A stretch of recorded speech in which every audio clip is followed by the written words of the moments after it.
అన్నమయ్య జిల్లా గుర్రంకొండ మండలంలో యువతిపై యాసిడ్ దాడి జరిగిన విషయం తెలిసిన వెంటనే స్పందించి ఘటనా స్థలానికి చేరుకున్న మంత్రి మండిపల్లి రాంప్రసాద్ రెడ్డి నిందితులను కేవలం 15 నిమిషాల్లోనే పోలీసులు అదుపులోకి తీసుకున్నారని, యువతిని మెరుగైన చికిత్స నిమిత్తం బెంగళూరుకు తరలించినట్లు ఆయన తెలిపారు.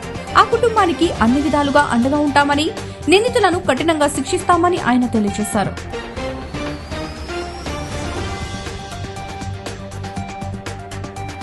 బాధితురాలు ఎవరైతే ఉన్నారో ఆ అమ్మాయికి కోలుకునే వరకు రాష్ట్ర ప్రభుత్వం ద్వారా చికిత్స అందేదానికి ప్రభుత్వం చర్యలు తీసుకుంటుంది.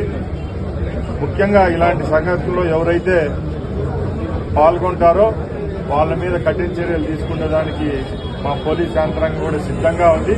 తప్పకుండా బాధితురాలకు న్యాయం జరిగే విధంగా చర్యలు తీసుకోవడం జరుగుతుంది. ఇప్పుడు ముఖ్యంగా ఆమె ప్రాణానికి భరోసాగా ఎంతైతే ఖర్చు అవుతుందో ఆ ఖర్చునంతా రాష్ట్ర ప్రభుత్వం భరిస్తుందని చెప్పి మా యువనాయకుడు లోకేష్ బాబు గారు ఇప్పుడే ఫోన్లో కూడా వారి తండ్రితో మాట్లాడడం జరిగింది. కాబట్టి తప్పకుండా భగవంతుని ఆశీస్సుల వల్ల అమ్మాయి కోలుకుంటుందని ప్రార్థిస్తున్నాం.